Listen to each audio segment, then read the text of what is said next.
Sa bawat araw na dumarating, piliin natin maging masaya.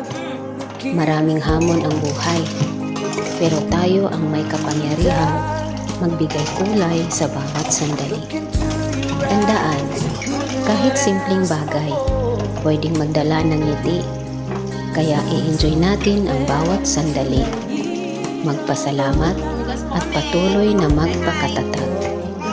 Lagi nating isaisip, happiness is a choice. Let's choose to be happy. Walang take two sa buhay, kaya piliin mong maging masaya palagi.